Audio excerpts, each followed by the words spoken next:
ಅದು ವಾದಿರಾಜರ ಗ್ರಂಥಗಳಿದೆ. ಅದರ ಜೊತೆಗೆ ಉಗಾಭೋಗಗಳು, ಅದರ ಜೊತೆಗೆ ಕೀರ್ತನೆಗಳಂತೂ ಮರೆಯುವಂತನೇ ಇಲ್ಲ. ಅಂತ ಅದ್ಭುತವಾದ ತತ್ವಜ್ಞಾನವನ್ನು ವಾದಿರಾಜರು ನಮಗೆ ಕೊಟ್ಟಿದ್ದಾರೆ. ಅದರಲ್ಲಿ ಹೇಳುವಾಗೆ ಹೇಳ್ತಾರೆ, ಹರಿ ನಿರ್ಮಾಲ್ಯವ ಶಿರದಿ ಧರಿಸುತ್ತಿರೋ, ಹರಿ ನೈವೇದ್ಯವ ಭುಂಜಿಸುತ್ತಿರೋ ನಿತ್ಯ. ಯಾವಾಗಲೂ ಕೂಡ ಭಗವಂತನ ಏನೊಂದು ಪೂಜೆ ಆದ ಮೇಲೆ ಅವನ ನಿರ್ಮಾಲ್ಯವಿದೆ, ಅದನ್ನು ಏನೂ ಸಂಕೋಚ ಪಡಬೇಡ. ರುದ್ರಾದ ಸಮಸ್ತ ದೇವತೆಗಳು ನಾವು ಬಂದು ಧಾರಣೆ ಮಾಡಬೇಕು ಅಂತ ಬಂದು ಕೂತಿದ್ದಾರೆ. ಅಂತರಲ್ಲಿ ಸಾಮಾನ್ಯ ಮನುಷ್ಯನಾದ ನೀನು ಆ ವಿಷ್ಣುವಿನ ನಿರ್ಮಾಲ್ಯವನ್ನು ಸರ್ವತಾ ತಿರಸ್ಕಾರವನ್ನು ಮಾಡಬೇಡ, ಅದೇ ನಿನ್ನ ಉದ್ಧಾರ ಮಾಡತ್ತೆ ಅಂತ ಅದನ್ನು ಧಾರಣೆ ಮಾಡೋದು ತೋರಿಸ್ಕೊಟ್ರು. ಹರಿ ನಿರ್ಮಾಲ್ಯವ ಧರಿಸಿತರು, ಹರಿ ನೈವೇದ್ಯವ ಭುಂಜಿಸಿತರು ನಿತ್ಯ. ಯಾಕೆ ಅಂದರೆ ಇವತ್ತು ಕಲಿಗಾರದ ಪ್ರಭಾವದಿಂದ ಎಷ್ಟೋ ಜನ ಮನೆ ಬಾಡಿಗೆ ಸಹಿತ ಕೊಡ್ತಿಲ್ಲ. ಇವರು ಅಗ್ಗಿಷ್ಟಿಗೆ ಹೊತ್ತಿಸ್ತಾರೆ ಅಂದರೆ ಸರ್ವತ ಕೊಡಲ್ಲ ಅಂತ ಬಾಯಿ ಬಿಟ್ಟು ಹೇಳ್ತಾರೆ. ಮತ್ತು ನಮ್ಮವರೇ ಹೇಳ್ತಾರೆ, ಅದು ವೈಶಿಷ್ಟ್ಯ.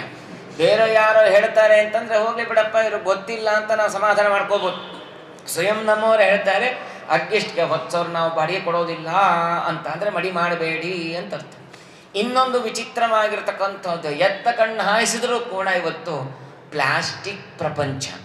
ನಲ್ಲಿಯಿಂದ ಆರಂಭ ಮಾಡಿಕೊಂಡು, ಮೊಬೈಲಿಂದ ಆರಂಭ ಮಾಡಿಕೊಂಡು, ಎಲ್ಲಿ ನೋಡು ಏನಾರು ಸ್ವಲ್ಪ ಮಡಿಲಿ ನೀರು ಸಿಗತ್ತೆ ಅಂತ ಹೋಗುವ ಸಾಧ್ಯತೆಗಳಿಗೆ ಕಮ್ಮಿ. ಯಾಕಂದ್ರೆ ಅಲ್ಲಿ ಏನಿದ್ರು ನಿಮಗಲ್ಲಿ ಪ್ಲಾಸ್ಟಿಕ್ ಇಟ್ಬಿಟ್ಟಿರ್ತಾರೆ, ಮೊದಲನೇ ಮೇಲಿಗೆ ಅಲ್ಲೇ ಇರ್ತದೆ.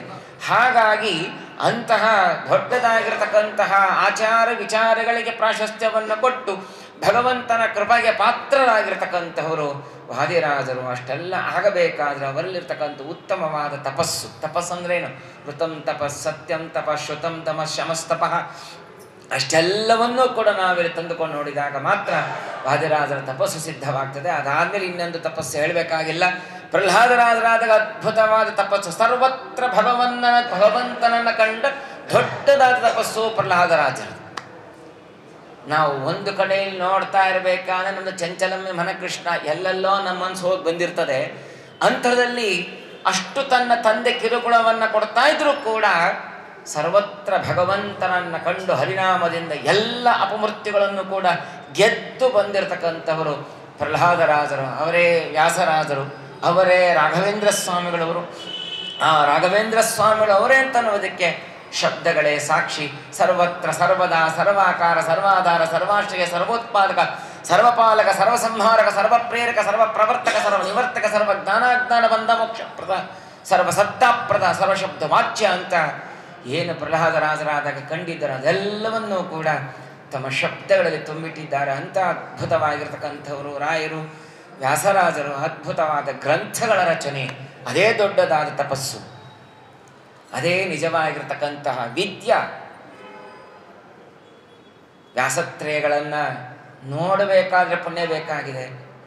ನ್ಯಾಯಾಮೃತ, ಚಂದ್ರಿಕಾ, ತರ್ಕತಾಂಡವ, ಇನ್ನು ಅನೇಕ ಗ್ರಂಥಗಳಿದೆ. ಆ ಗ್ರಂಥಗಳನ್ನು ನೋಡಬೇಕಾದ್ರೆ ಪುಣ್ಯ ಬೇಕಾಗಿದೆ.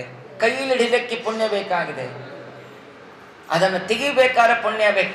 ವಾಕ್ಯವನ್ನು ಹೇಳಿಸ್ಕೋಬೇಕಾದ್ರೆ ಪುಣ್ಯ ಬೇಕು. ಅರ್ಥವಾಗಬೇಕಾದ್ರಂತೂ ವ್ಯಾಸರಾಜರ ಅನುಗ್ರಹ ಪೂರ್ಣವಿದ್ದರೆ ಮಾತ್ರ ಸಾಧ್ಯ.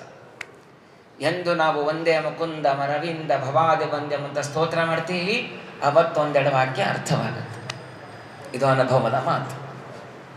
ಅಷ್ಟು ವ್ಯಾಸರಾಜರ ಅದ್ಭುತವಾದ ತಪಸ್ಸು, ಅಂತಹ ವಿದ್ಯಾ ತಪಸ್ಸು ಎಲ್ಲವೂ ಕೂಡ ತಪೋ ವಿದ್ಯಾ ವಿರಕ್ತ್ಯಾದಿ. ಅನ್ನೊಂದು ವೈರಾಗ್ಯ. ವೈರಾಗ್ಯ ಅಂದ್ರೇನು? ಭಗವತ್ ವ್ಯತಿರಿಕ್ತ ಅನ್ಯ ವಿಶೇಷವನಾಸಕ್ತತ್ವ ವೈರಾಗ್ಯತ್ವ. ಭಗವಂತನನ್ನು ಬಿಟ್ಟು ಮಿಕ್ಕಿದ ಯಾವುದರಲ್ಲೂ ಕೂಡ ನಮಗೆ ಸರ್ವತ ಮನಸ್ಸು ಹೋಗದೇ ಇದ್ದರೆ ಅದೇನೇ ನಿಜವಾಗಿರ್ತಕ್ಕಂತಹ ವೈರಾಗ್ಯ. ತಿನ್ನೋದು, ಕೊಡೋದು, ಬಿಡೋದು ಅವಕ್ಕೆಲ್ಲ ಪೂರಕ. ಆದರೆ ನಿಜವಾದ ವೈರಾಗ್ಯ ಅಂದರೆ ಅರ್ಥವೇನು? ಭಗವಂತನಲ್ಲಿಯೇ ಮನಸ್ಸನ್ನಿಟ್ಟು ಬೇರೆ ಇನ್ಯಾವ ಕಡೆಗೂ ಕೂಡ ಸರ್ವತಾ ನಮ್ಮ ಮನಸ್ಸು ಹೋಗದೇ ಇದ್ದರೆ ಅದೇ ನಿಜವಾಗಿರ್ತಕ್ಕಂತಹ ವೈರಾಗ್ಯ. ಇವೆಲ್ಲವನ್ನೂ ಕೂಡ ತಪೋ ವಿದ್ಯಾ ವಿರಕ್ತ್ಯಾದಿ ವೈರಾಗ್ಯಾದಿ ಎಲ್ಲವನ್ನೂ ಕೂಡ ಉತ್ತಮವಾದ ಗುಣಗಳನ್ನು, ಶಿಷ್ಯನ ಮೇಲೆ ಕರುಣೆ, ಭಕ್ತರ ಮೇಲೆ ಪ್ರೀತಿ, ಬಂದಂಥವರಿಗೆ ಅನುಗ್ರಹ, ಎಲ್ಲವೂ ಕೂಡ ಉತ್ತಮವಾದ ಗುಣಗಳು.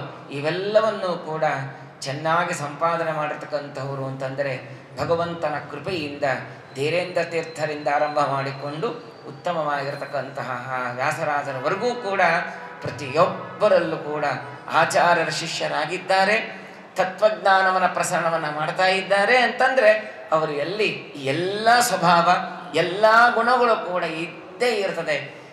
ಯಾರೂ ಕೂಡ ಕಮ್ಮಿ ಇಲ್ಲ. ಅಂಥ ಅದ್ಭುತವಾದ ಶ್ರೀಮದ್ ಆಚಾರ್ಯರ ಶಿಷ್ಯರಾಗಿ ಎಲ್ಲರೂ ಕೂಡ ಅವತಾರವನ್ನು ಮಾಡಿ ನಮಗೆ ತತ್ವಜ್ಞಾನವನ್ನು ಉಣಬಡಿಸಿದ್ದಾರೆ. ಅಂತ ಎಲ್ಲ ಮಹಾನುಭಾವರಿಗೂ ಕೂಡ ಅನಂತ ಸಾಷ್ಟಾಂಗ ನಮಸ್ಕಾರಗಳನ್ನು ಸಮರ್ಪಣೆಯನ್ನು ಮಾಡ್ತಾ, ಇಷ್ಟೆಲ್ಲ ಅವರಿಗೆ ಬರಲಿಕ್ಕೆ ಕಾರಣ ಪ್ರಧಾನವಾದದ್ದು ಅವರವರವರ ಗುರುಗಳ ಅನುಗ್ರಹ.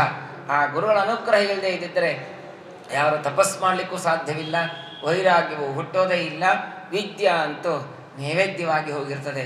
ಅಂಥ ಅದ್ಭುತವಾದ ಎಲ್ಲ ಅವರ ಗುರುಗಳ ವಿಶೇಷವಾದ ಅನುಗ್ರಹದಿಂದ ಸಂಪಾದಿತವಾದ ಆ ಎಲ್ಲ ವಿದ್ಯೆಗಳನ್ನೂ ಕೂಡ ಜಗತ್ತಿಗೆ ಧಾರೆ ಎರೆದು ನೀವೆಲ್ಲರೂ ಕೂಡ ಭಗವಂತನ ಕೃಪೆಗೆ ಪಾತ್ರರಾಗಿ ಅಂತ ತೋರಿಸಿಕೊಟ್ಟವರು ನಮ್ಮ ಈ ಎಲ್ಲ ಯತಿವರೆಣ್ಯರು. ಆ ಎಲ್ಲ ಯತಿವರೆಣ್ಯರು ಕೂಡ ನಮಗೆಲ್ಲರೂ ಕೂಡ ಉತ್ತಮವಾದ ಆರೋಗ್ಯ, ಆಯುಷ್ಯ, ಉತ್ತಮವಾಗಿರ್ತಕ್ಕಂಥ ವಿದ್ಯಾ, ತಪಸ್ಸು ಎಲ್ಲವನ್ನೂ ಕೂಡ ನಮಗೆ ಕರುಣಿಸಲಿ ಎಂಬುದಾಗಿ ಭಗವಂತನಲ್ಲಿ ಪ್ರಾರ್ಥನೆಯನ್ನು ಮಾಡಲಿ ಗುರುಗಳು ಅಂತ.